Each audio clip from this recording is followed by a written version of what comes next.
मराठ्यांना ओबीसीतूनच आरक्षण का हवंय? कारण एससीबीसी नावाचं एक आरक्षण आहे ज्यातून इथला जो मराठा आहे तो आरक्षण घेऊ शकतो. दुसरं जे आरक्षण आहे ते ईडब्ल्यूएसचं आरक्षण आहे, त्यातून सुद्धा मराठा आरक्षण घेऊ शकतो. परंतु त्यांना ओबीसी म्हणूनच आरक्षण का हवंय, यामागे असलेलं जे राजकारण आहे, यामागे असलेलं जे समाजकारण आहे, हे समजून घेणं गरजेचं आहे.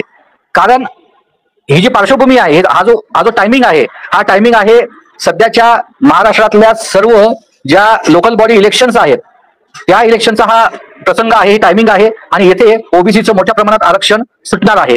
त्यामुळे मराठ्यांना ओबीसीतून आरक्षण का पाहिजे हा प्रश्न आणखीन तीव्र होतो. आणि यामुळे खरे ओबीसी हे आरक्षणापासून दूर जाऊ शकतात काय, हा सुद्धा एक प्रश्न या निमित्ताने मला निर्माण होतो. आणि म्हणून या विषयाच्या अभ्यासिका असलेल्या डॉक्टर लता प्रतिभा मधुकर ज्यांनी आरक्षणाच्या या विषयावरच, ओबीसीच्या या विषयावरच त्यांनी आपली पीएचडी केलेली आहे टाटा इन्स्टिट्यूट ऑफ सायन्स मधून, या अभ्यासिका आहेत. महिला आरक्षणावर सुद्धा त्यांचा मोठा अभ्यास आहे. त्यांचं जे विश्लेषण आहे हे समजून घेणं गरजेचं आहे. आणि आज म्हणून हा विषय आपण घेतलेला आहे की मराठ्यांना ओबीसीतूनच आरक्षण का हवंय, हा विषय आज त्यांना आपण दिलेला आहे. तर मी त्यांना विनंती करतो, लताताई आपण या विषयावर विस्तृत असं आम्हाला मार्गदर्शन करावं. हो, थँक्यू राहुल. खरं तर हा मुद्दा खूप गाजतो आहे, त्याच्यासाठी मला इथे बोलवलं. तर सर्वांना जय भीम, जय ज्योती, जय सावित्री, जय सत्यशोधक, जय शाहू, जय फातिमा, उलगुलान गुलजोहार, जिंदाबाद आणि सबरंगी सलाम. जेव्हा मी हे सगळं म्हणते त्यावेळेला माझी भूमिका ही सबरंगी म्हणजे सर्वांना एकत्र, इन्क्लुझिव्ह, सर्वसमावेशक असावी अशी जरी असली तरी ती सर्वसमावेशक आहे, ती समरसतावादी नाही. म्हणजे एका ज्या पद्धतीने समानतेचं जे गणित आहे ते आरक्षणाच्या बाबतीत राजर्षी शाहू महाराजांनी जे सांगितलं की सगळे आपण बरोबरीने उभे राहू शकतो, पण तगडा घोडा आणि बारीक घोडा याच्यामधला जो फरक आहे, त्याची जी गोष्ट आहे ती तुमच्यापैकी अनेकांना माहिती आहे. आणि त्याच्यामुळे तगड्या घोड्याच्या बरोबर यायचं असेल तर तो जो अशक्त घोडा आहे त्या अशक्त घोड्याला व्यवस्थित खाऊ पिऊ घालावं लागेल. त्याच्यामुळे तगड्या घोड्याजवळ जेवढं आपल्याजवळ साधनं आहेत त्याच्यामध्ये सगळं काही हरभरा, चणे, जो काही त्याचा पूर्ण रोजचा चारा आहे तो सगळा एकाच घोड्याला मिळतोय. त्याच्यातला चारा आपल्याला दुसऱ्या घोड्याला जोपर्यंत देणार नाही तोपर्यंत दोन्ही घोडे बरोबरीने धावू शकणार नाही. ही जी भूमिका होती त्या भूमिकेच्या अनुषंगाने आपण सामाजिक, सांस्कृतिक आणि शैक्षणिक अशा पद्धतीच्या आरक्षणाचा विचार पूर्ण देशामध्ये संविधानाच्या अनुषंगाने केला गेला. आणि शैक्षणिक दृष्ट्या आणि सांस्कृतिक आणि सामाजिक दृष्ट्या मागास ठेवल्याचे जे निकष आहेत त्या निकषांनुसार 341, 342 मध्ये आपल्याला माहितीये की एससी आणि एसटी यांना आरक्षण स्वातंत्र्याच्या नंतर ज्या वेळेला संविधान पारित झालं त्याच सुमाराला त्यांना ते आरक्षण देण्यात आलं. परंतु ओबीसीचं आरक्षण येण्यासाठी 1990 साल म्हणजे तशा अर्थाने जर बघितलं तर आपण 1990 सालपर्यंत हे बघत होतो, पण 1967 साली ओबीसींना पहिल्यांदा आरक्षण मिळालं. त्यावेळेला खरं तर मराठा मुख्यमंत्री होते, त्याच्यानंतर म्हणजे शरद पवार त्याच्यानंतर मुख्यमंत्री झाले होते, पण त्यावेळेला कुठल्याही मराठ्यांनी ऑब्जेक्शन घेतलं नव्हतं. मग ही घटना घडली कशी? आज मनोज जरांगे पाटील ही एक अशी व्यक्ती की आमच्यासाठी उपोषण करते, आमच्यासाठी उपाशी राहते, आम्हाला सर्वांना न्याय मिळावा, आम्हाला आरक्षण मिळावं म्हणून ती व्यक्ती संपूर्णतः रणांगणात उतरते.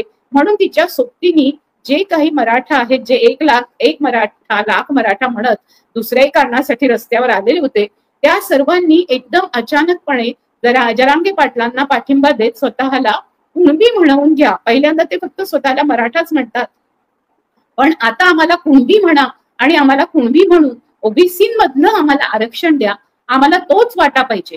आम्हाला दुसऱ्याच्या ताटामध्ये कुठलीही पोळी जी आहे किंवा पुरणपोळी आहे असं त्यांना वाटतंय आरक्षण म्हणजे, आणि त्याच्यातलाच घास हवा असा जो अट्टहास चाललाय तो अट्टहास काय आहे हे आज आपण सर्वजण समजून घेऊया. मुळामध्ये असा अट्टहास असण्याचं कारण आहे का, आणि ते कारण असताना काय काय घटना गेल्या पूर्ण गणपती उत्सवाच्या काळामध्ये एकीकडे मुंबईमधला गणेशोत्सव हा प्रचंड रस्ते भरवणारा असतो, दुसरीकडे पावसाने नुसतं थैमान घातलेलं होतं, तिसरीकडे आझाद मैदानामध्ये आंदोलकांनी गर्दी केली होती आणि लोकांना वाटत होतं हे एक अभूतपूर्व आंदोलन आहे आणि मनोज जरांगे पाटील आता उपोषणाला बसले आहेत. पण त्या आंदोलनाच्या काळामध्ये मुख्यमंत्री देवेंद्र फडणवीस तिथे स्वतः हजर नव्हते, ते गृहमंत्री पण त्यांनी स्वतः कुठली भूमिका त्यांना येऊ दिलं आणि त्यांना आझाद मैदानावर येऊ दिलं. त्यांना पूर्णपणे सांगितलं गेलं की हे संरक्षण त्यांना मिळतंय आणि त्याच्यानंतर ते स्वतः मात्र पुण्यामध्ये अगदी दगडूशेठ हलवायापासून ते सगळे पुण्यातले गणपती फिरत पूर्णपणे पेशवाई उत्सव साजरा करत होते. पेशव्यांच्या मनामध्ये मराठ्यांची आणि कुणब्यांची आणि बाकी सर्व शूद्र म्हणत त्यांच्याशी केलेल्या खेळ्या आपल्याला नवीन नाही. आपल्याला माहिती आहे की ह्याच पेशव्यांनी काय केलं म्हणून आपण भीमा कोरेगावचा 1 जानेवारी जो उत्सव आहे तो उत्सव साजरा करतो, कारण पेशव्यांच्या विरोधामधलं पहिलं बंड ते आहे. हे सगळं असताना सुद्धा आणि सत्यशोधक ओबीसी हे रस्त्यावर मंडल आयोगाच्या ची अंमलबजावणी व्हावी म्हणून संपूर्णतः आणि जातीची जनगणना व्हावी म्हणून 1951 नंतर त्यांनी कायम मागणी लावून धरली. तरी सुद्धा या सर्व ओबीसींना ठरवण्यात आलं की ते जणू काही राष्ट्रद्रोही आहेत, कारण ते आरक्षण मागतात. याच्या मागे ब्राह्मणवाद्यांनी एक खूप मोठं राजकारण केलं आणि त्याच्यामध्ये ब्राह्मणवाद्यांमध्ये पुरोगामी ब्राह्मणवाद्यांचा पण खूप मोठा हात आहे की मंडल आयोगाच्या वेळेला त्यांनी मंडल आयोगाला संपूर्णतः समर्थन देण्यासाठी ते रस्त्यावर आले नाहीत. व्हीपी सिंगांना ज्या वेळेला राजीनामा द्यावा लागला तेव्हाही आपल्याला असं लक्षात येतं की पुरोगामी ब्राह्मण मंडल आयोगाच्या समर्थनार्थ किंवा पुरोगामी संघटना मंडल आयोगाच्या समर्थनार्थ रस्त्यावर उतरले असं झालं नाही. पण त्याच वेळेला बाबरी मशिदीचा मुद्दा काढून कमंडलूचा मुद्दा आला तेव्हा राम के नामवर ज्या पद्धतीने राजकारण केलं गेलं तेव्हा सांप्रदायिक विरोधात म्हणून पुरोगामी संघटना एकत्र आल्या. मंडल विरुद्ध कमंडलू काढलं याच्याबद्दल वाच्यता केली, पण मंडल आयोग काय आहे, मंडल आयोगाच्या शिफारशी काय आहेत, मंडल आयोगाचे निकष काय आहेत याच्या संदर्भामध्ये आपल्याला तद्दन सगळ्या म्हणजे फक्त दलित ओबीसी संघटना, आदिवासी संघटना, व्हीजेएनटी संघटना सोडल्या तर बाकी सर्व पुरोगाम्यांमध्ये जसं त्यांनी जातीचा प्रश्न हा नेहमी दुय्यम ठेवला आणि त्याला ते फार सहजपणे बोलून टाकतात की हे आमचे ब्लाइंड स्पॉट्स आहेत. म्हणजे त्यांना जर हेच वाक्य जर आपण कशाबद्दल बोलायला गेलो तर ते म्हणतील की असा उच्चार करू नका, पण अपंगत्वाचा आधार घेऊन कोणालाही अंध म्हणून ब्लाइंड स्पॉट्स आहे म्हणून स्वतःची सुटका होऊ शकत नाही. जातीच्या प्रश्नावर अशा पद्धतीने सुटका करून घेण्याचे डाव ब्राह्मणवाद्यांनी केले. त्याच पुरोगामी ब्राह्मणवाद्यांचा छुपा पाठिंबा देवेंद्र फडणवीसांना आहे हे नक्की. दुसरीकडे ही गोष्ट आहे की मराठ्यांना ओबीसीचं आरक्षण हवं आहे. ही गोष्ट सर्वांनाच खूप मोठ्या प्रमाणावर हवी आहे.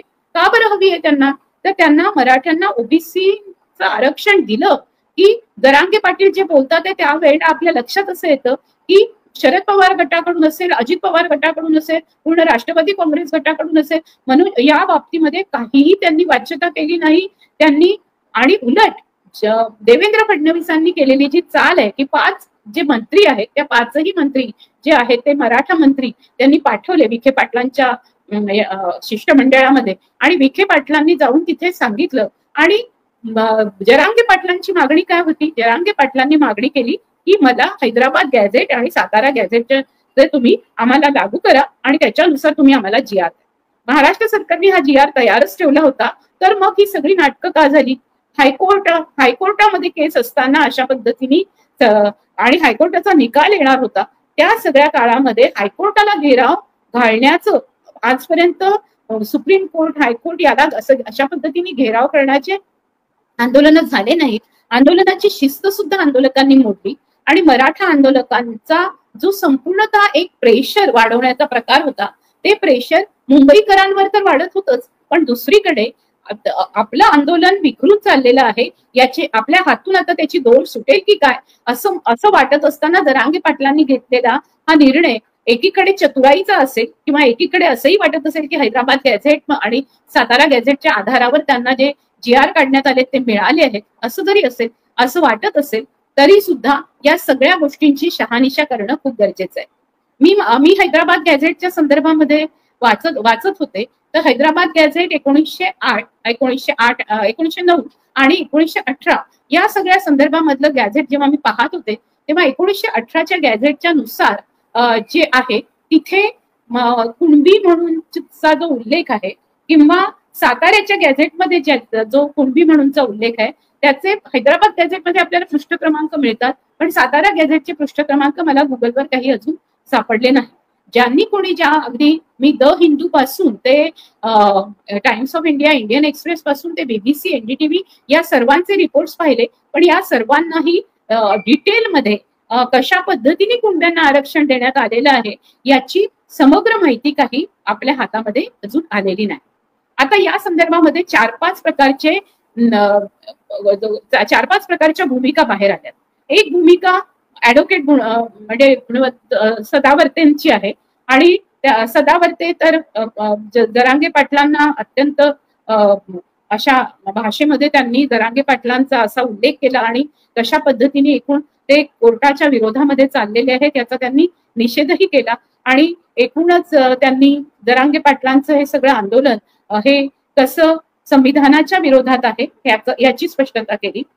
ती स्पष्टता त्यांनी त्यांच्या शैलीने केली, त्याच्यामुळे दोन तुंबळ युद्ध माजल्यासारखं असं वाटू शकतं. परंतु प्रश्न असा आहे की SC, ST आणि OBC आणि OBC मध्ये असलेलं आरक्षण याच्याबद्दलचा भाग आपल्याला सदावर्तींची भूमिका असू दे, ऍडव्होकेट सुरेश मानेंची भूमिका असू दे, प्राध्यापक श्रावण देवरेंची भूमिका असू दे, या विविध भूमिका आता या निमित्ताने बाहेर आल्या. आणि अगदी कोळसे पाटलांनी पण या GRनी तशा अर्थाने काय होणार आहे अशी भूमिका घेऊन त्याची वासलात पण लावली आणि याचा काही उपयोग होणार नाही असं म्हटलं. पण तरी सुद्धा आपल्याला बघावं लागेल की काय आहे नेमकी परिस्थिती काय आहे. मगाशी राहुल खांडेकरांनी बोलताना 3 गोष्टींचा उल्लेख केला. एक म्हणजे SC, ST आरक्षण, दुसरं त्यांनी उल्लेख केला SCBC, तिसरा उल्लेख केला EWC. आता स्पेशल इकॉनॉमिक बॅकवर्ड क्लास आणि economic weak section, weak class. तर इकॉनॉमिक वीकर म्हणजे आर्थिकदृष्ट्या दुर्बल, आणि तसंच स्पेशल इकॉनॉमिक म्हणजे पण स्पेशल खास विशेष आर्थिकदृष्ट्या मागास. आता खरं तर संविधानाच्या निकषांनुसार आर्थिकदृष्ट्या मागासवर आपण आरक्षण देण्याची गरज नाही, आणि हायकोर्टाच्या म्हणजे कोर्टाच्याही निर्णयानुसार असं आहे की आर्थिक निकषांवर आरक्षण असू नये. मग जर आर्थिक निकषांवर आरक्षण असू नये असं असताना सामाजिक, सांस्कृतिक आणि शैक्षणिक दृष्ट्या मागास असलेल्या निकषांवर आरक्षण असावं अशी भूमिका असताना आपल्याला लक्षात घेतलं पाहिजे की 340 कलमानुसार OBCंना ज्या वेळेला आरक्षण मिळण्याच्या संदर्भामध्ये मंडल आयोगाने ज्या शिफारशी केल्या त्या शिफारशींमधल्या काही शिफारशी म्हणजे 13 शिफारशी केल्या, त्याच्यामधली एका शिफारशीवर जे संपूर्ण मत झालं, कारण त्याच्यामध्ये विशेषतः सरकारी नोकऱ्यांच्या संदर्भातल्या आरक्षणाबद्दल होतं, शैक्षणिक याच्यामध्ये असणारं आरक्षण होतं.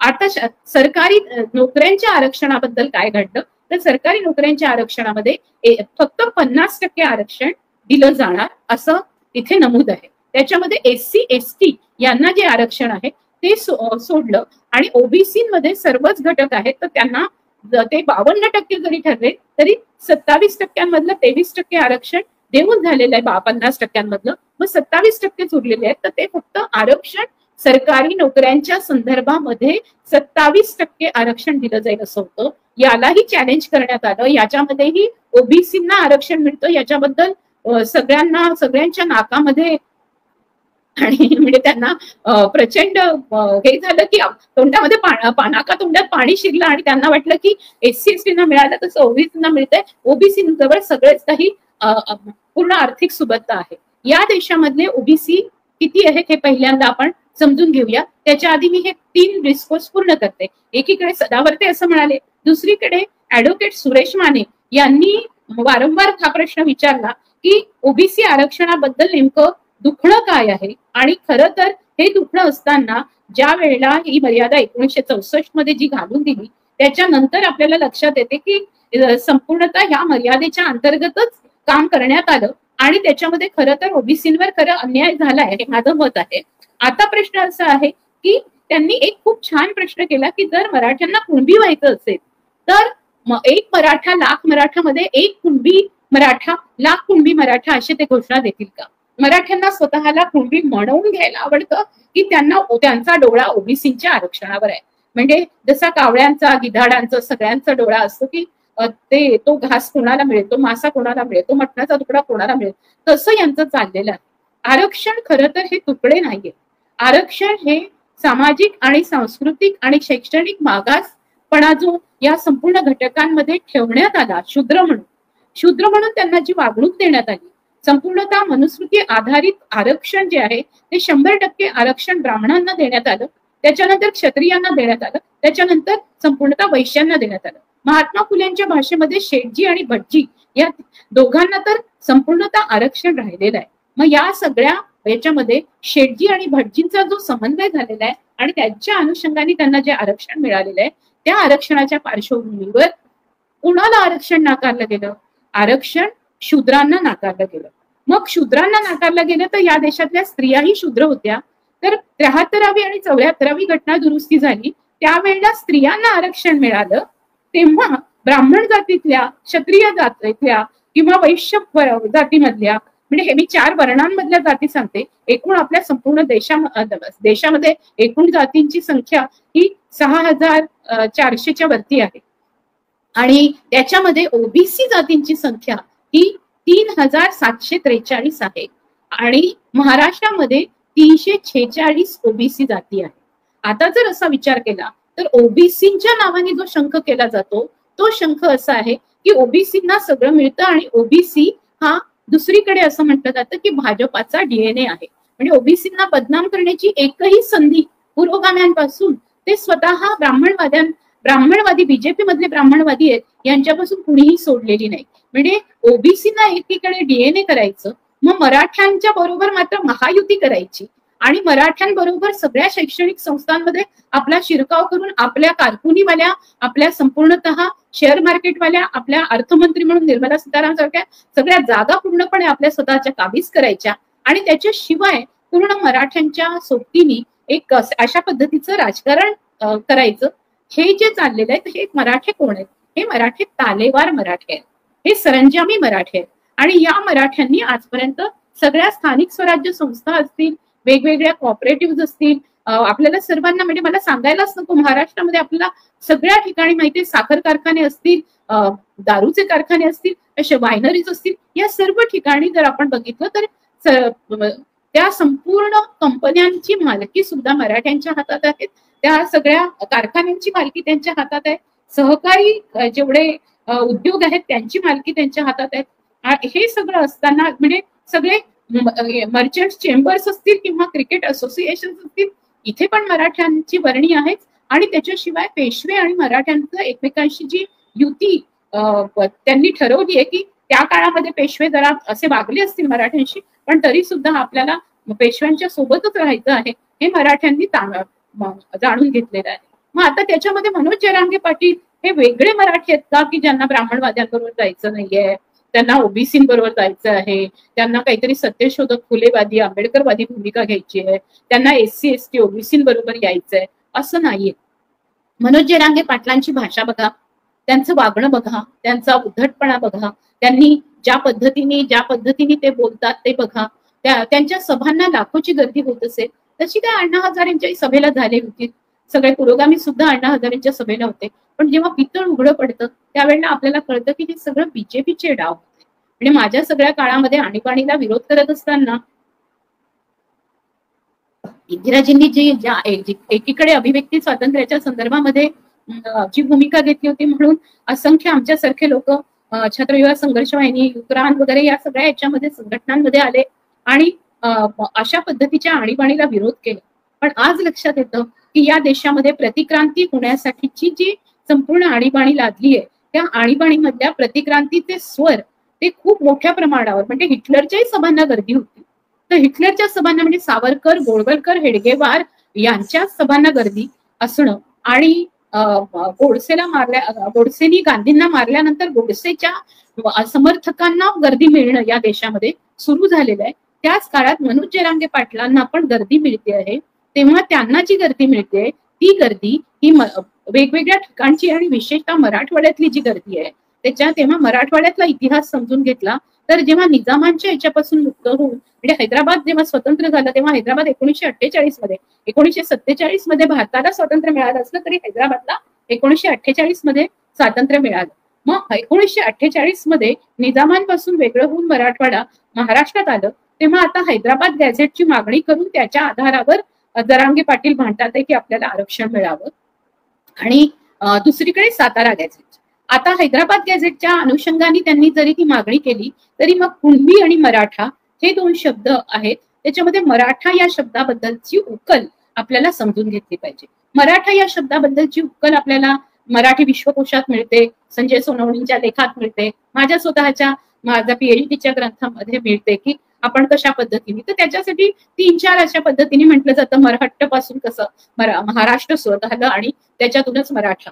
पण मी आज एक खूप इंटरेस्टिंग सोशल मीडियावरचा व्हिडिओ ऐकला, तो फार अजून इतका प्रसिद्ध झाला नाही, पण एक देशमुख म्हणून गृहस्थ आहेत आणि त्यांनी तो व्हिडिओ हे केला, जाहीर केला. त्याच्यामध्ये त्यांनी संपूर्णतः शिवाजीच्या वेगवेगळ्या ज्या बखरी आहेत त्या बखरींचा अभ्यास केला आणि त्या बखरींमध्ये शिवाजीच्या काळामध्ये 96 कुळ आणि मराठा यांच्याबद्दलची नेमकी मांडणी कशी आहे याच्याबद्दल त्यांनी फार सुरेख पद्धतीने समजावून सांगितलं की मराठा आणि कुळ आणि 96 कुळ तर ऍक्च्युली शिवाजींच्या संदर्भात लिहिलेल्या बखरी आणि शिवाजींचं आज्ञापत्र आणि शिवाजींच्या काळामध्ये तयार झालेल्या बखरी यांच्या आधारे जर बघितलं तर शिवाजींच्या स्वतःच्याच लेखनातून, आज्ञापत्रात लिहिलेल्या लेखनातून असं लक्षात येतं की विविध 96 कुळींचे जे मराठे आहेत, 96 कुळ वेगवेगळ्या कुळांचे जे लोक आहेत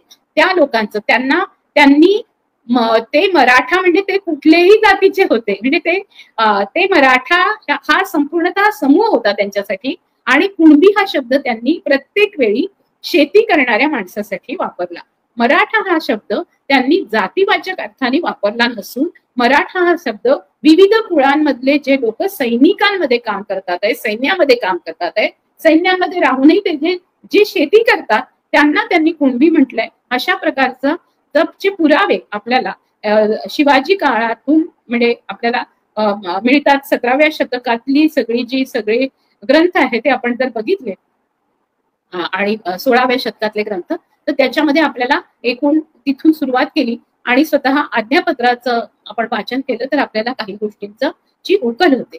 आता प्रश्न असा आहे की 21व्या शतकामध्ये आता 25 वर्ष पूर्ण होत असताना म्हणजे पुढच्या 75 वर्षामध्ये कशाची नांदी आहे? नांदी ही आहे की आम्ही शूद्रांना आरक्षण मिळूच देणार नाही. हा माज आहे, हा सरांच्या आम्ही माज आहे आणि आम्ही स्वतः शूद्र, पण आम्ही स्वतःला शूद्र म्हणणार नाही. आम्ही स्वतःला मराठा म्हणणार, आम्ही एक मराठा लाख मराठा म्हणू आणि मराठा म्हणून आम्ही राज्य केलं ते राज्यही करू आणि आम्हाला आरक्षणही पाहिजे. आमच्यापेक्षा ओबीसी कसे पुढे जातात? दुसरा मराठवाड्याचा इतिहास आपल्याला सर्वांना माहिती आहे आणि तो फार फार दुःखदायक, वेदनादायक आहे. तो म्हणजे डॉक्टर बाबासाहेब आंबेडकरांचं नाव मराठवाडा विद्यापीठाला देण्याच्या संदर्भामध्ये मराठ्यांनी कितीतरी दलितांची घरच्या घर जाळली, भस्मसात केली, दंगे केले, उठाव केले आणि त्यांना कापून काढलं. अशा पद्धतीचा आपल्याजवळ मोठा इतिहास आहे. तो आक्रोश आहे आपल्या सर्वांच्या मनामध्ये. खरं तर तो आक्रोश असायला पाहिजे. त्याच्यानंतर शरद पवारांनी मध्यस्थी करून त्याच्यामध्ये तोडगा काढला आणि डॉक्टर बाबासाहेब आंबेडकर मराठवाडा विद्यापीठ असं करून ती दंगल शमवण्यात आली. हे सगळं झालं.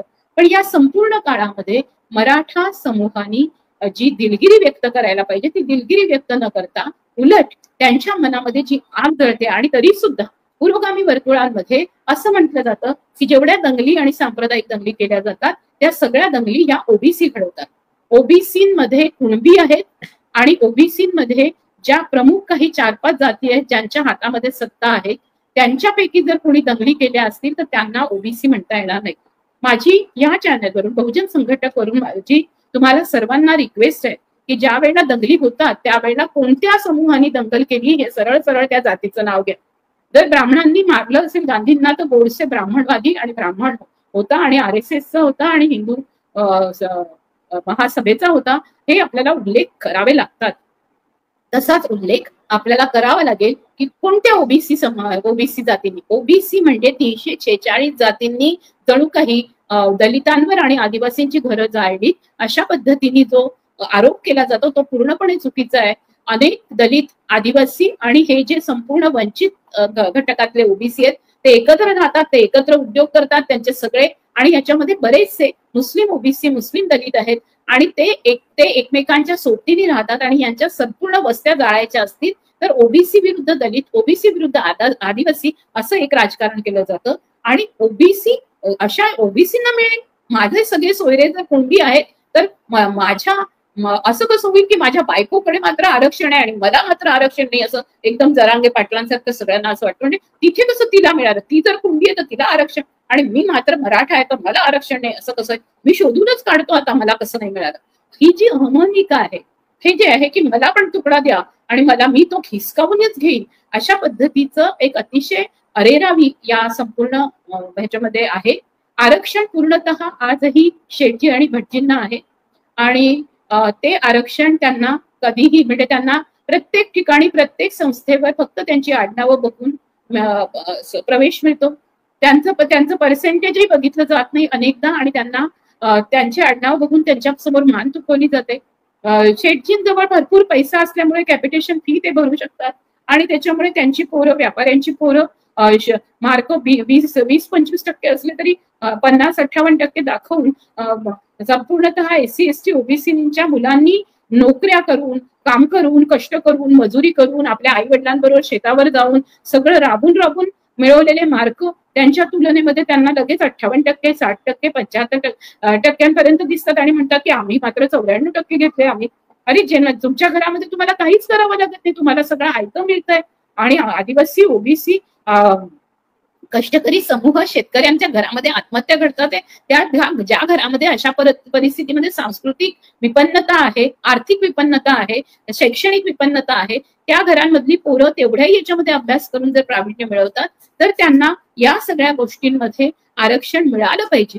हे असताना सुद्धा ज्या पद्धतीने कष्टकऱ्यांच्या तोंडचा घास पळवायचा आणि कुणब्यांना, जे कुणबी खरोखर शेती करत होते, ज्यांना आरक्षण मिळालेलं आहे, त्यांच्या सोबतीने आपल्याला येऊन आपण तिथली ओबीसीची संख्या वाढवली तर लक्षात घेण्यासारखं आहे की हे जे 27% पण मिळत होते ते मिळत नाहीये, त्याचा तो भाग वेगळा, त्याच्यावर आपण वेगळं बोलू.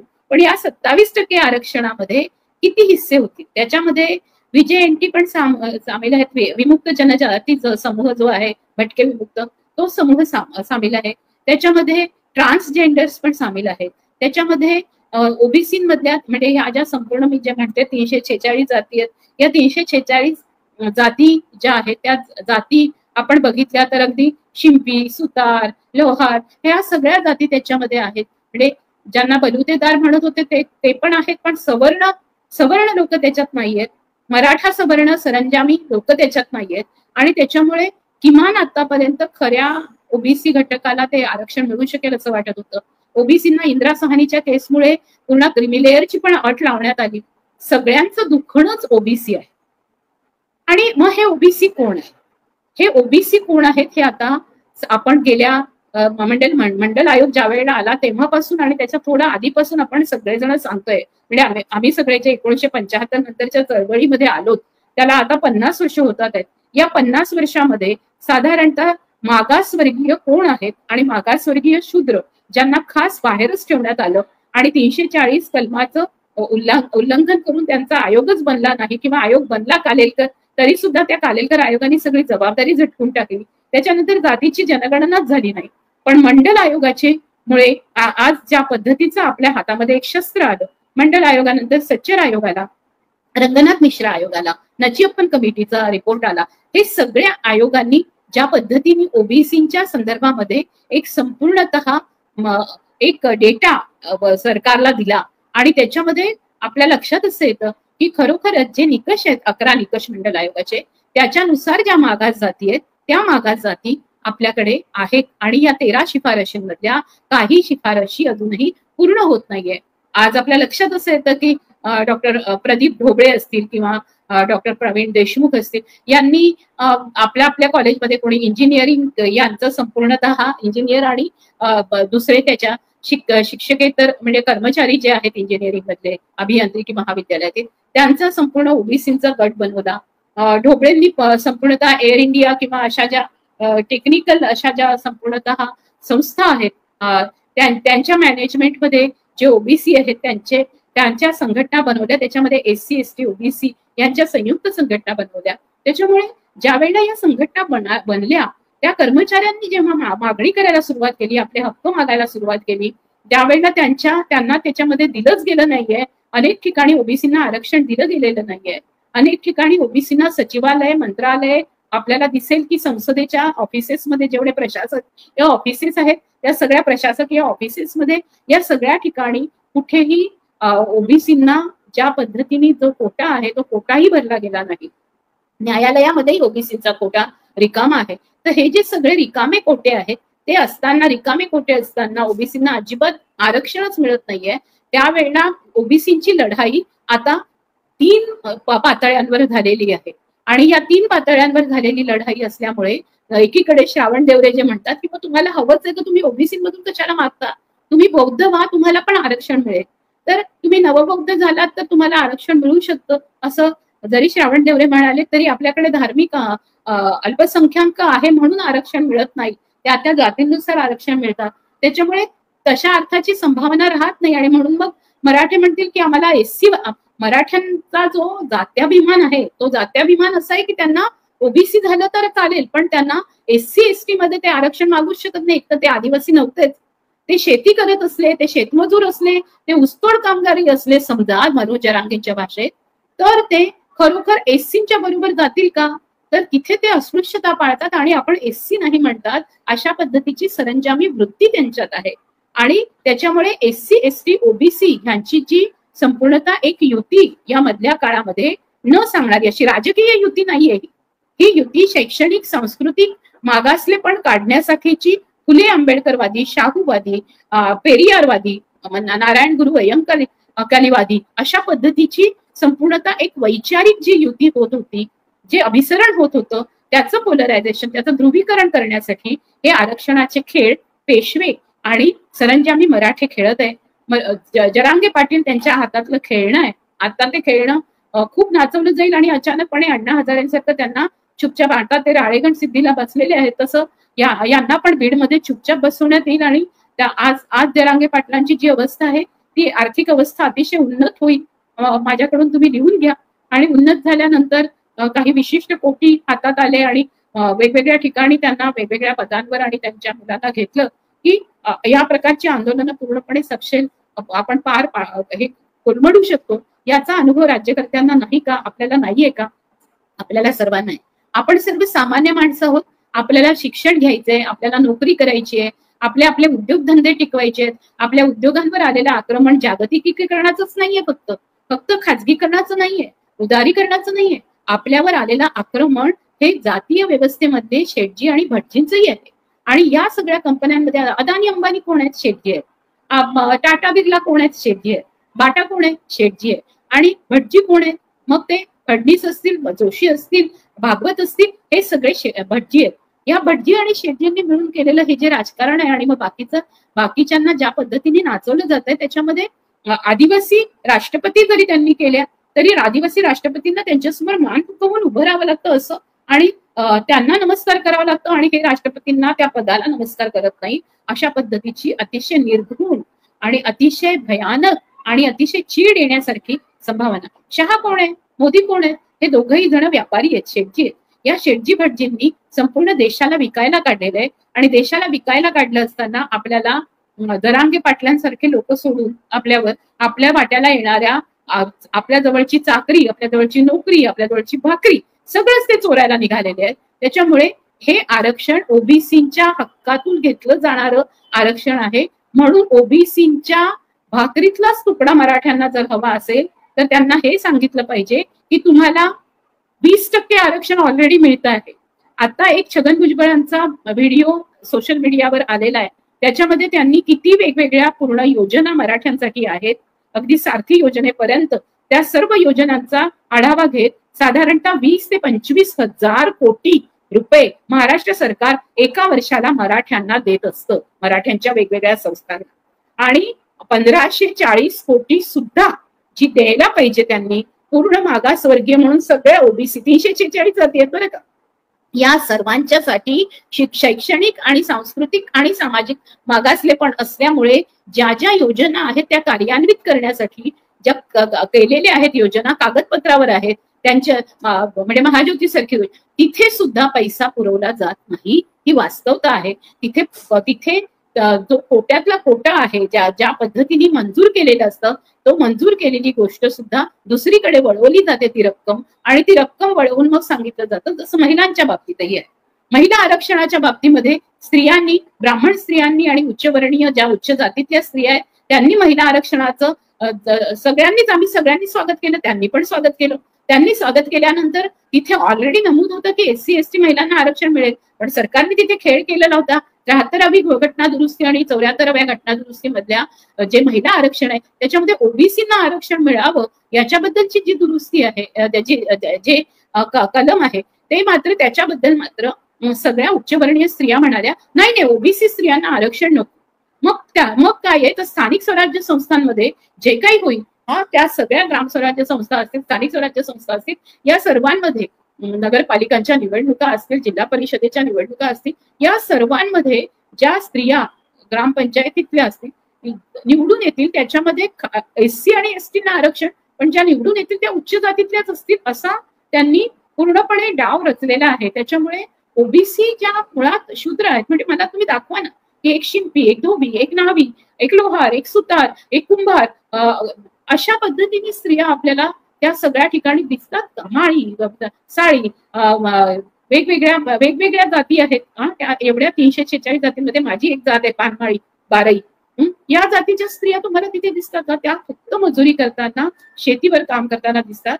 आणि याच्यातही स्त्रियांच्या चळवळीत मधल्याही ज्या उच्चवर्णीय स्त्रिया आहेत त्यांनी शेतकरी स्त्रियांचे गट स्वतःच्या ताब्यात घेऊन त्यांचे महिला किसान अधिकार मंचासारखे मंच बनवले, त्याच्यातून त्यांची सगळ्यांची एकी झाली असं आपल्याला वाटतं.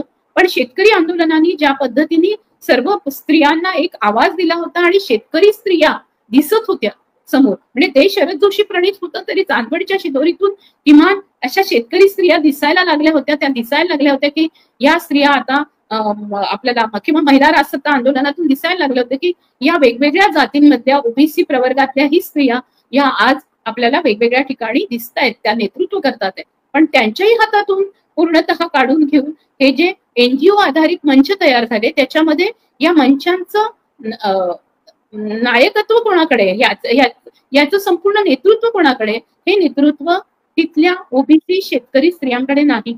असंघटित मजुरांचे लढे सुद्धा आज ब्राह्मण स्त्रिया त्याचं नेतृत्व करतात आहेत, पण असंघटित स्त्रिया असतील, मोलकरीण संघटना असतील किंवा अगदी खाद्यपदार्थ बनवणाऱ्या, गृहोद्योग करणाऱ्या स्त्रियांचं संघटन असेल, कचरा वेचणाऱ्या स्त्रियांचं संघटन असेल, याच्यावर संपूर्णतः भटजी आणि शेटजी प्रवर्गातल्या स्त्रिया तिथे आहेत. आणि त्याच्यामुळे खऱ्या स्त्रियांच्या हाती नेतृत्व नाही. त्या स्त्रिया नेतृत्व करतात म्हणजे त्यांचं अभिनंदन केलं जातं, त्यांना पुरस्कार दिला जातो, पण त्या स्त्रिया जेव्हा एखादं पत्र लिहायचं असेल, पत्रक लिहायचं असेल, तर त्या अवलंबून आहेत त्या दलित स्त्रियांसारख्या किंवा सुशिक्षित सत्यशोधकी ओबीसी स्त्रियांसारख्या तडफदार आणि स्वतः स्वयंपूर्ण झालेल्या नाहीत, कारण त्यांना ते तसं होऊच देत नाहीये. त्यांना जातीच्या प्रश्नावर एकत्रित होऊन, अस्मितेच्या प्रश्नावर एकत्रित होऊच देत नाहीये. त्यांना फक्त काय सांगितलं जातं की तुम्ही एक विक्टिम आहात, ओबीसी प्रवर्ग विक्टिम आहे म्हणून विक्टिमायझेशन मधून बाहेर यायचं असेल त्यांना, तर त्यांना एम्पॉवर करायचं असेल, त्यांना संपूर्णतः त्यांच्यावर जे अन्याय झाले त्याच्यातून त्यांना सक्षम व्हायचं असेल, तर त्याला मंडल आयोगापासून ते सच्चर आयोगापासून ते रंगनाथ मिश्रा आयोगापासून ते नाचियप्पन कमिटीपासून आणखी बाकीचेही आयोग आले असेल, रोहिणी आयोग असेल, पण ज्या त्यांच्या बाजूच्या शिफारशी आहेत त्या संपूर्ण शिफारशी हातात घेऊन खरोखर कुठल्याही बाकीच्या इतर सामाजिक संघटना, इतर पुरोगामी संघटना, इतर पर्यावरणवादी संघटना, विकासाच्या संदर्भात काम करणाऱ्या संघटनांनी जेव्हा मच्छीमारांच्या बद्दल काम करताना मच्छीमार ओबीसी आहे म्हणून कधीही विचार केलेला नाही.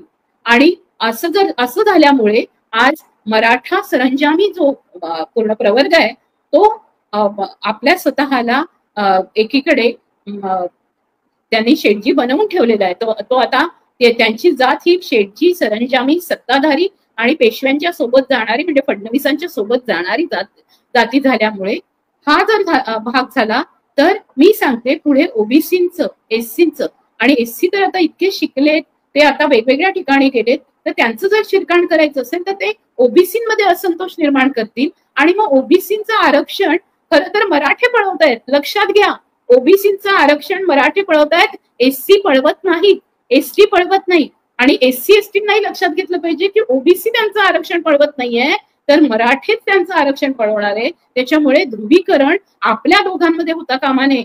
फुले आणि आंबेडकरी वाद्यांनी जर एकमेकांच्या सोबत राहिलं तर अजूनही फुले शाहू आंबेडकरवादी शाहू हे संपूर्णतः या सगळ्या म्हणजे पूर्ण कुणबी मराठा हा जो प्रश्न आहे तो आता राजर्षी शाहू असते तर त्यांनी फार सुंदर युक्तीने सोडवला असता. आणि मनोज जरांगे पाटलांसारखी जी पिलावळ आता आलेली आहे आणि एकीकडे संपूर्णतः सामंती मराठा यांनी महायुतीमध्ये जाऊन जो संपूर्ण युती केलेली आहे पेशवाईशी, या सगळ्यांच्या विरोधामध्ये उभे राहिले असते राजर्षी शाहू महाराज, हे लक्षात घ्या. त्याच्यामुळे या फुले शाहू आंबेडकरवादी युतीला तोडणं, त्याचं ध्रुवीकरण करणं, त्याचं संपूर्णतः विघटन करण्याचा जो हा प्रयत्न चाललेला आहे, एकीकडे लक्षात घ्या की किती कसं होईल, कशी टक्केवारी होईल. तर ती टक्केवारी अशी होईल की जरी 52% ओबीसी असले तरी त्याच्यामध्ये कुणब्यांबरोबर मराठा आल्याबरोबर जे आधीच डिप्राइव्ड आहेत, आधीच त्यांना वंचित केलेले आहे, आधीच त्यांना नाकारलंय, त्या सर्वांना संपूर्णतः बाजूला काढून फेकण्यात येईल आणि ओबीसीवर पण साम्राज्य हे मराठ्यांचं होईल. तुम्हाला लक्षात असेल की हाच गाव जाट, राजपूत, गुजर यांचा आहे आणि त्यांनीही तिथे तशा पद्धतीने आरक्षण मागायला सुरुवात केलेली आहे. त्याच्यामुळे ह्या आरक्षणाच्या संदर्भामध्ये ओबीसीचं आरक्षण अबाधित राहावं म्हणून मनोज जरांगे पाटलांना आणि एवढंच नव्हे तर प्रधानमंत्र्यांपासून ते मुख्यमंत्र्यांपर्यंत सर्वांना आपण पत्र पाठवलेली आहे अनेक ओबीसी संघटनांनी की हा GR मागे घ्यावा. हैदराबाद गॅझेटमध्ये आणि सातारा गॅझेटमध्ये जे उल्लेख करण्यात आलेले आहेत ते उल्लेख हे ब्रिटिशांच्या काळातले उल्लेख आहेत. तुम्हाला तेही उल्लेख घेऊन जर सरकारला दावणीला धरून म्हणायचं असेल की आम्हाला आरक्षण द्या, आम्हाला आरक्षण द्या, तर त्या संदर्भामध्ये तुम्हाला अशा पद्धतीने तुम्ही जा, तिथे तुम्ही मांडणी करा. पण मग तुम्ही मांडणी करताना तुम्ही सर्वात समोर ठेवा ना की या 27% आम्हाला नकोय, आम्हाला वेगळं द्या. तुम्हाला already special economic backward classes ACBC मध्ये मिळत आहे, तुम्हाला ऑलरेडी इकॉनॉमिक वीकर सेक्शन म्हणून पण मिळत आहे, म्हणजे तुम्हाला तिथे पण तुम्ही मागताय तर ते 20% तुमच्याजवळ आहेच. त्याच्याशिवाय तुम्ही बाकीच्या सगळ्या स्थानिक स्वराज्य संस्थांमध्ये तुमचीच सगळी मंडळी बसलेली आहेत, तिथे तुमचं सगळं प्रशासकीय कारभार चाललेला आहे तिथे. आणि पूर्ण जेवढ्या वेगवेगळ्या योजना आहे, सारथी योजनेपर्यंत, मी आता सगळ्या योजनांची नावं नाही घेत, पण सगळ्या मराठ्यांसाठी जेवढ्या योजना आहेत त्याच्यातून तुम्हाला त्या सगळ्या ठिकाणी पदांवर पदच फक्त मिळत नाही, पदोन्नती पण मिळते आणि त्याच पदांवर तुम्ही कायम राहता अशा पद्धतीची गॅरंटी मिळते. असं ओबीसीच्या बाबतीमध्ये नाहीये. आणि म्हणून मला असं वाटतं की 50% जे राजकारण आहे त्या 50%च्या राजकारणामध्ये ओबीसीच्या 27% कोट्यामध्ये जर हे लोक घुसले तर ओबीसीच्या वाट्याला 7, यांच्या वाट्याला भरपूर येऊन जाईल. म्हणजे आधी 20 आहेत, पुन्हा वरतून याच्यातूनही ते 10 ते 15% पळवतील आणि आपल्याजवळ फक्त 12% राहतील. त्याच्यामुळे आपापसातल्या लढाया होतील. VJNT वाल्यांना बाकीचे ओबीसी म्हणतील की तुम्ही आमचं पळवलं आणि मग दुसरे म्हणतील की नाही हे जे ट्रान्स समूह आले आणि ट्रान्स समूहांना यांना ओबीसी मध्ये टाकलं, यांनी आम्हाला आमचं पळवलं. अशा पद्धतीने आपापसातल्या लढाया लढत राहतील. आणि ह्याच्यामध्ये मात्र माकडाची जी गोष्ट आहे आणि मांजराची जी गोष्ट आहे, तर लोणी मात्र मांजर पळवणार आहे आणि ते मांजर देवेंद्र फडणवीस आणि महायुतीतले लोक आहेत हे आपल्याला समजलं पाहिजे. म्हणजे ज्या पद्धतीने आज जे शिष्टमंडळ गेलं विखे पाटलांच्या याच्यामध्ये, तुम्ही सांगा ना, विखे पाटलांची, मी ज्या वेळेला नर्मदा बचाव आंदोलनामध्ये काम करत होते त्यावेळेला त्यांचे विजेच्या बिलाची थकबाकी, म्हणजे 1993-94चा काळ सांगते, 92 मध्ये मी नर्मदा बचाव आंदोलनाची पूर्ण वेळ कार्यकर्ता 92 मध्ये झाले. त्यावेळेला नर्मदा बचाव आंदोलनाच्या त्या काळामध्ये 94 मध्ये विखे पाटलांची विजेची थकबाकी ही 400 कोटी रुपये होती. यांच्याजवळ पैशांची कमी नाही, यांची सांस्कृतिक आणि शैक्षणिक सत्ता कमी नाही. मग तिथे जाऊन जरांगे पाटील का म्हणत नाही की या सगळ्या संस्था आम्हाला पण द्या, आम्ही पण मराठी आहोत, असं म्हणून मराठ्यांनाच मराठ्यांची भाकरी मागणं हे ते का करत नाही? त्यांचा ओबीसीच्या भाकरीवर, चाकरीवर, नोकरीवर डोळा का आहे? आणि जर त्यांनी म्हटलं तर कुणब्यांची मुलगी फक्त आरक्षणासाठी ते करतात का मराठी लग्न, असाही मला प्रश्न पडायला लागला. म्हणजे ते छोकरी पण पळवण्याच्या बेतात आहेत. तर लक्षात घ्या की हा जो सगळा त्यांचा डाव आहे, हा डाव खरं ओबीसी लोकांनी उधळून लावला पाहिजे. ओबीसी वर्ग जो आहे मंडल आयोगानंतरचा संपूर्ण काळ धरला 92 पासूनचा, 90 पासूनचा, तो 90 पासूनचा काळ म्हणजे 89 मध्ये जेव्हा मंडल आयोग हे केलं गेलं आणि नंतर त्याच्या शिफारशी मान्य झाल्या आणि त्याची अंमलबजावणी जेव्हा 90 पासून सुरू झाली, तो 90 ते 25 वर्षाचा हा जो 35 वर्षाचा काळ आहे, या 35 वर्षाच्या काळामध्ये ओबीसी आंदोलनाने महात्मा फुले आणि सावित्रीबाई फुले, फातिमा शेख यांचे विचार हे संपूर्णतः फक्त हिंदू ओबीसी नाही, मुस्लिम ओबीसी, ख्रिस्ती ओबीसी, ख्रिस्ती दलित, मुस्लिम दलित यांच्यामध्ये पोहोचवण्याचं काम केलेलं आहे. महाराष्ट्रामध्ये अशा असंख्य संघटना आहेत आणि त्या त्यांनी आपल्या दलित बांधवांबरोबर केलेल्या आहेत, दलित भगिनींबरोबर केलेल्या आहेत. त्याच्यामुळे हे जे दलित ओबीसींचं नातं आहे ते आज एलिट आंबेडकराईट सुद्धा समजून घेत नाहीयेत आणि एलिट आंबेडकराईट स्वतःला स्वतंत्र करतात आहेत. ते एलिट आंबेडकराईट हे अशा पद्धतीने हिंदुत्ववाद्यांच्या समरसतावाद्याच्या संपूर्ण भूमिकेला बळी पडतात आहेत. आपल्याला सबरंग सगळ्यांचे रंग सांभाळून ठेवायचे आहेत, आपल्याला विविधता सांभाळायची आहे, पण विविधता सांभाळताना संपूर्णतः एखाद्या रंगाला शरण जायचं नाहीये, म्हणजे आपलं सॅक्रनायझेशन होऊ द्यायचं नाहीये, हे आपण लक्षात ठेवलं पाहिजे. मी जे बोलते आहे त्या गोष्टी कदाचित काही लोकांच्या डोक्यावरून जातील, पण ज्या पद्धतीचं भगवेकरण चाललेलं आहे, आज जरांगे पाटलांच्याही संपूर्ण सभेमध्ये फक्त भगवे झेंडे होते. भगवे झेंडे कोणाचे, भगवे झेंडे कशाचे आणि संपूर्णतः खाकी चट्ट्या घालून फिरणारे लोक कोणते, आणि त्यांना जर संपूर्ण भगवा देश करायचा असेल तर भगवा रंग खरं तर खूप महत्वाचा होता या देशासाठी, पण तोही रंग त्यांनी पळवला आणि त्यांना वाटतंय की या रंगांवर पण आपली मालकी असेल. पण भगवान बुद्धाच्या चिवराचा रंग अशा पद्धतीने आपण पळवू द्यायचा नाही, याचं आपण भान ठेवलं पाहिजे. आणि आपण लक्षात घेतलं पाहिजे की आपली जी भाकरी पळवली जाणार आहे, चाकरी पळवली जाणार आहे, नोकरी पळवली जाणार आहे किंवा जाते, तर अशा पद्धतीने मनोज जरांगे पाटलांनी जो GR मागितला त्या GRचं त्यांनी खरं तर त्यांना बुद्धू पण त्यांना बनवलेलं आहे.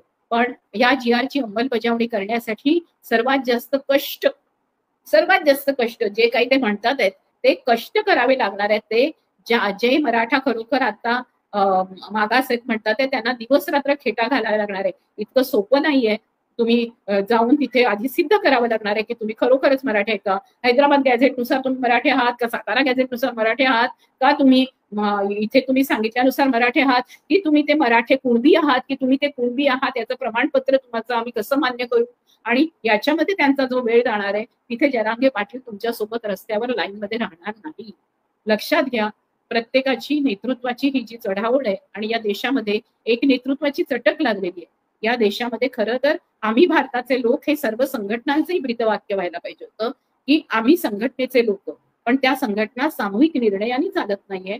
लोकशाहीचंही विकेंद्रीकरण व्हायला लागलेलं आहे आणि विकृतीकरण व्हायला लागलेलं आहे. म्हणून संविधान वाचवताना आपण जेव्हा म्हणतो संविधान बचाव, तर संविधान बचाव म्हणजे भारताचे नागरिक बचाव असं म्हणत असतो. पण भारताचे नागरिक तेव्हा वाचतील ज्या वेळेला त्यांना संविधानाने दिलेले सगळे हक्क हे आता अबाधित राहतील आणि अशा पद्धतीने कोणीतरी त्यांच्या तोंडचा घास पळवणार नाही.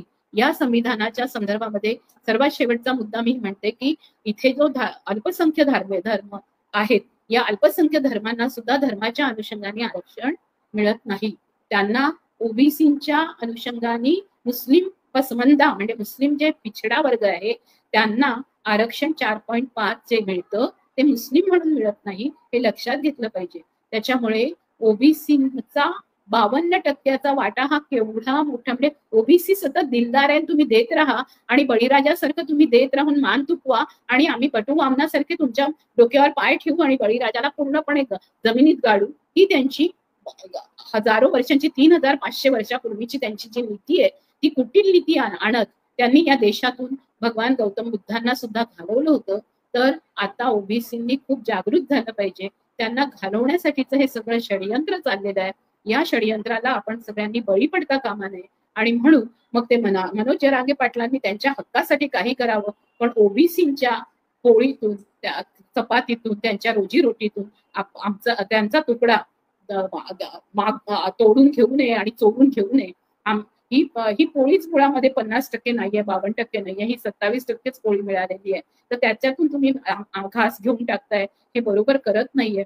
तुम्ही ज्यांच्याकडे खूप घास आहेत आणि त्यांच्याकडे खूप घास म्हणजे चाराई आहे, त्या सर्वांकडे तुम्ही जा आणि त्यांच्याकडे तुम्हाला भरपूर काय काय मिळेल. तुम्हाला आश्वासनही मिळालेली आहेत, तुम्हाला झेंडे पण मिळतील आणि तुम्हाला दंडे देऊ नये याचं पूर्णपणे व्यवस्थित सोय केली आहे. आमच्या आंदोलनावर नेहमी जे आम्ही खरोखर हक्कांसाठी लढतो त्यांच्यावर नेहमी दंडे बसवलेले आहेत, त्यांना पोलिसांमध्ये टाकलेले आहेत.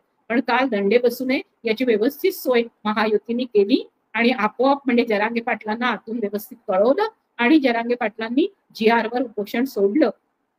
आज ते GR त्यांच्या संपूर्णतः खरोखर कामाला येतील का असं नाहीये.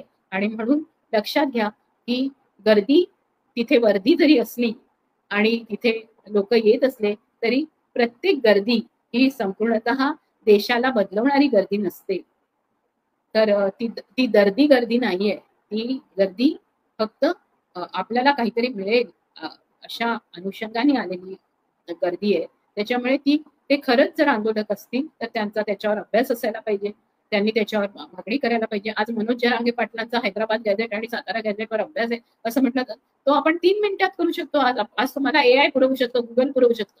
त्याच्यावर अजून अभ्यास नाहीये. अभ्यास करताना तुम्हाला बघावं लागेल, तो पृष्ठ क्रमांक सांगावा लागेल, त्या पृष्ठ क्रमांकावर काय लिहिलं ते सांगावं लागेल, त्याच्यामधले जे बारीक डिटेल्स आहेत ते सांगावे लागतील. हैदराबादमध्ये तेव्हा त्याच जातींना का दिलं गेलं आणि बाकीच्या जातींना देताना कोमटींना किती होतं, ब्राह्मणांना किती होतं, तिथे आरक्षण नव्हतं, त्यांना कशा पद्धतीने त्यांचा उल्लेख करण्यात आलेला आहे हे बघणं गरजेचं आहे. त्या काळामध्ये खरोखर आरक्षण नावाची गोष्टच नव्हती, हे आपण लक्षात घेतलं पाहिजे आणि त्याच्या अनुषंगाने आपल्याला पुढे जावं लागेल.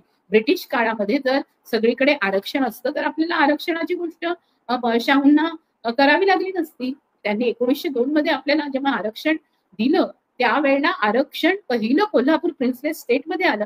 तर ते आरक्षण आल्यानंतर आरक्षण नावाची गोष्ट लोकांना कळली, तोपर्यंत आरक्षण नव्हतं.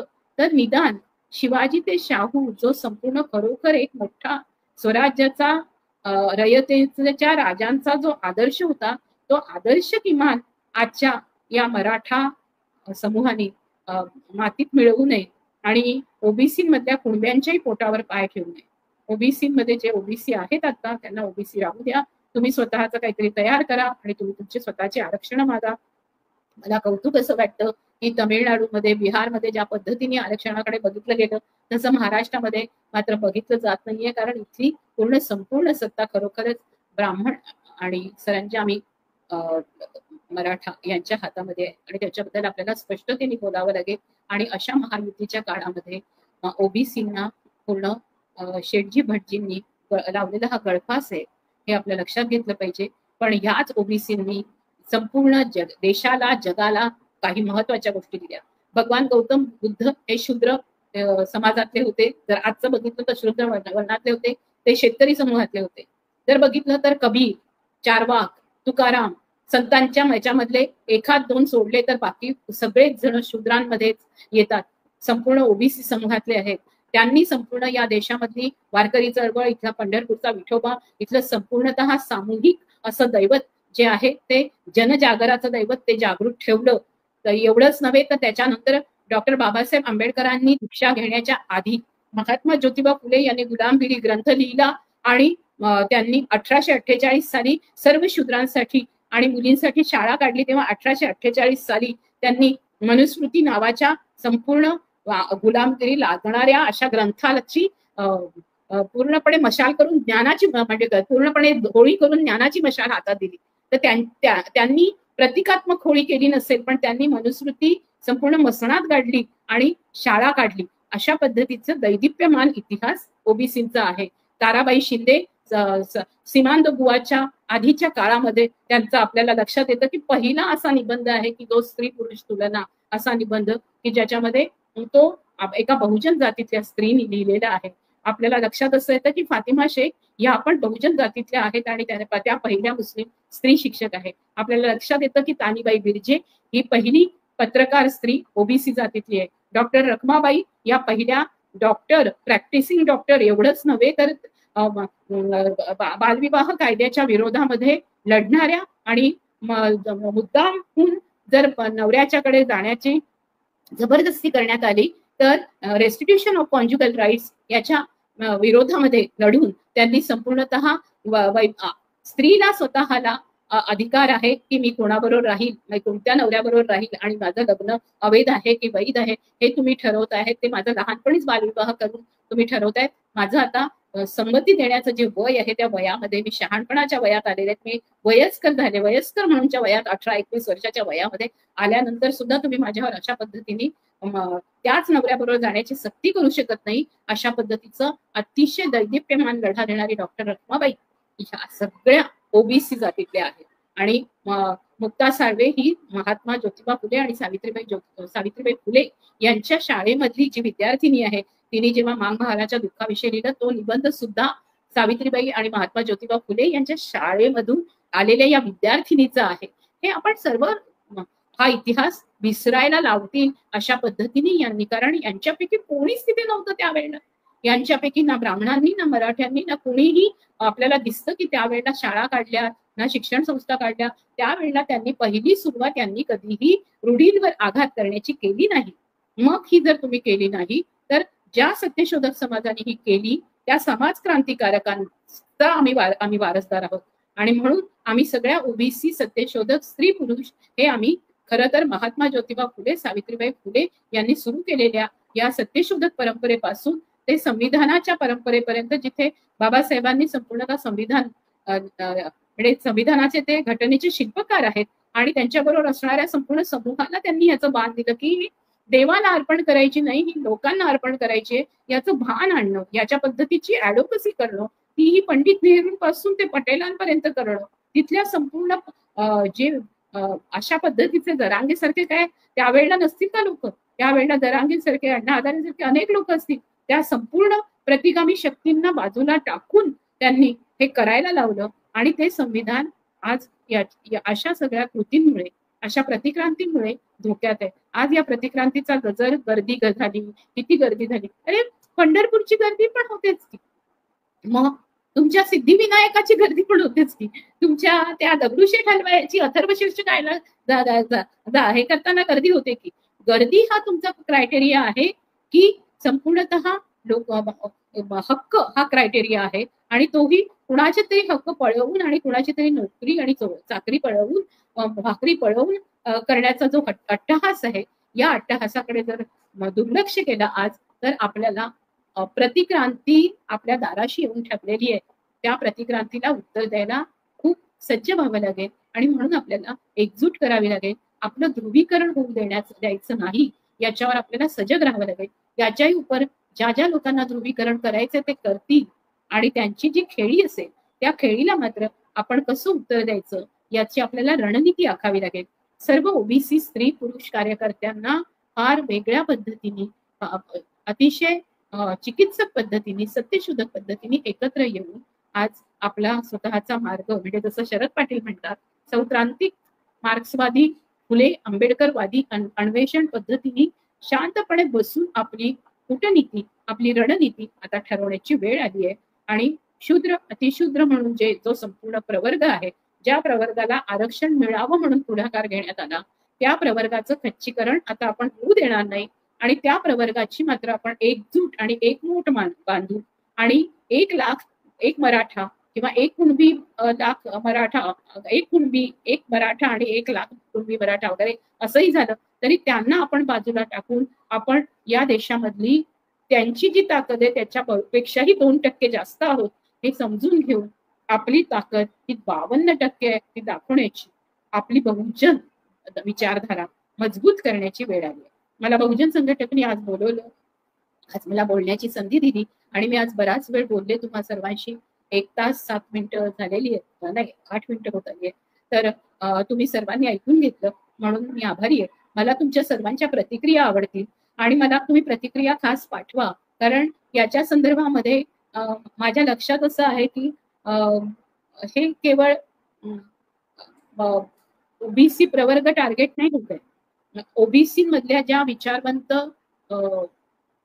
किंवा विचारक किंवा अभ्यासक, संशोधक, समीक्षक अशा स्त्रिया आणि पुरुष आहेत त्यांच्यावर आता खूप हमले सुरू आहेत. आणि हे हमले आपल्याला थांबवायचे असतील तर तुम्ही सर्वांनी प्रश्न विचारले, तुम्ही सर्वांनी चर्चा केली, त्याच्यामध्ये जर आपण सगळे एकत्र येऊ शकलो तर खूप आनंद होईल. जय भीम, जय ज्योती, जय सावित्री, जय फातिमा, जय सत्यशोधक, गुलगुलान गुलजोहार, जय संविधान, जिंदाबाद आणि सबरंगी सलाम.